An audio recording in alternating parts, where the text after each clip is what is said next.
Today, let's talk about a harsh reality that I bet you've dealt with before. Why is it that the biggest disaster of a colleague in your office is somehow climbing the corporate ladder the fastest? Why do the most idiotic rumors online go insanely viral? Why were some of history's most absurd decisions actually approved at the time? Don't worry, the answer isn't some wild conspiracy theory. It's a law backed by logic and mathematics. It's called Cipolla's law of stupidity.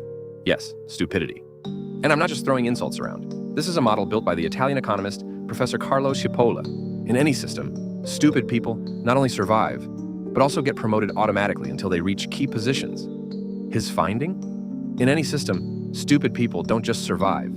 They fail upwards until they're running the whole show. The story kicks off in 1976, in the hallways of an Italian university. Professor Cipolla was locked in a heated debate with a colleague. The colleague was venting, "Seriously, how did our department head get to be so incompetent?" Cipolla shrugged. "Oh, he's just lucky." The colleague pressed on, "And the deputy? He's not exactly a genius either, right?"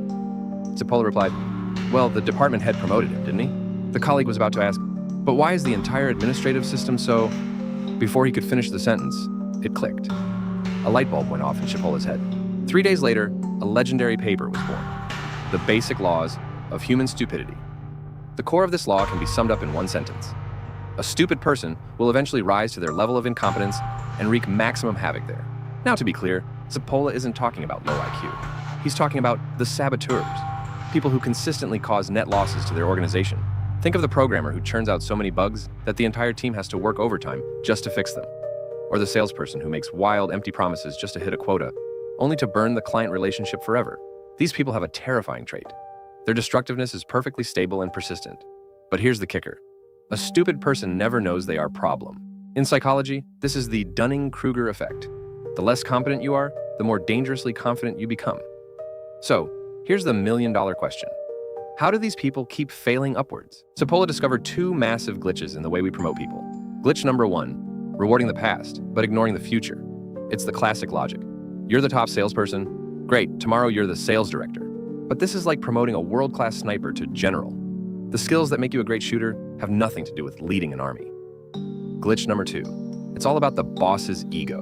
And here's the kicker, something I call stupid attraction. See, a brilliant boss wants brilliant subordinates. But an insecure or mediocre boss?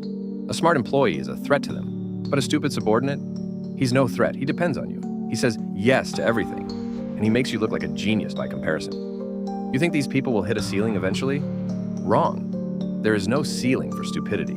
The higher they climb, the more abstract the work becomes, creating the perfect camouflage for the incompetent. They hide behind corporate buzzwords like synergizing ecosystems or closing the loop, but they never actually tell you how to get things done. You might wonder, isn't the market fair? Won't these stupid companies just go bust? Cipolla says, think again. The market often acts as a magnet for mediocrity. The logic is simple. Smart people vote with their feet.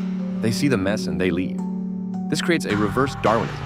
The talented quit, the stupid stay, and the organization enters a death spiral. Cipolla described how stupid people completely hijack an organization in 4 brutal stages. Check your own company. How far along are they? Stage 1, penetration.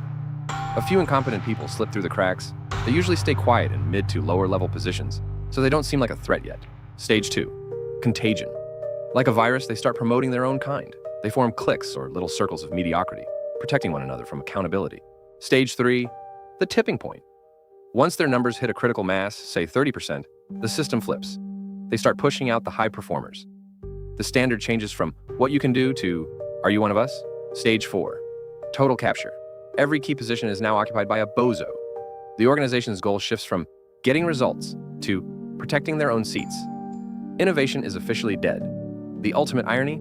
On the surface, the company appears to be running just fine.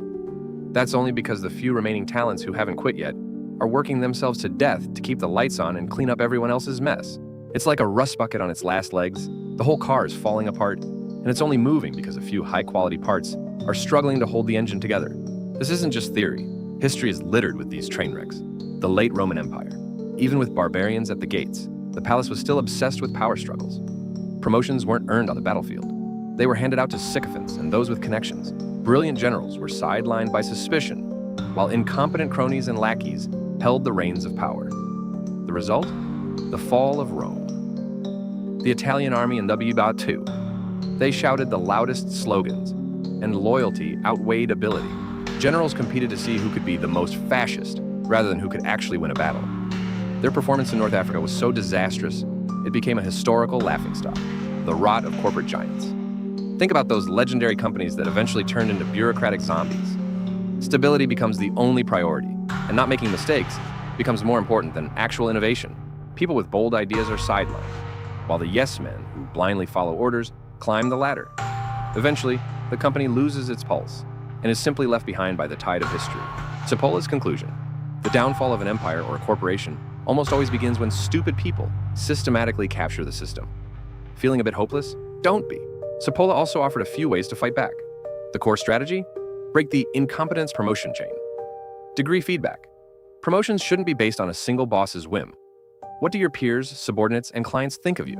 A bozo might be able to manipulate one leader, but it's much harder to fool everyone at once. Clearly defined competency models? Put it in black and white. What skills does this role actually require? How will they be measured?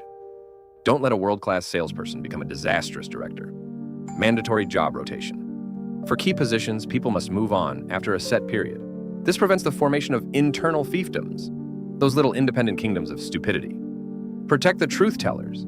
Make it safe for people to point out problems. A system can only self-correct if those who speak truth to power aren't punished for their honesty. But he also warns, there is no magic bullet that works forever, because stupidity evolves.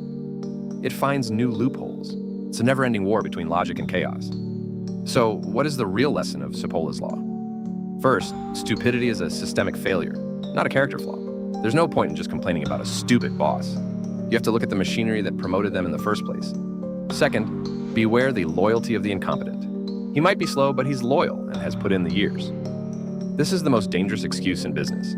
The price of an incompetent person's loyalty is often the total collapse of the entire team. Third, we are all part of the system.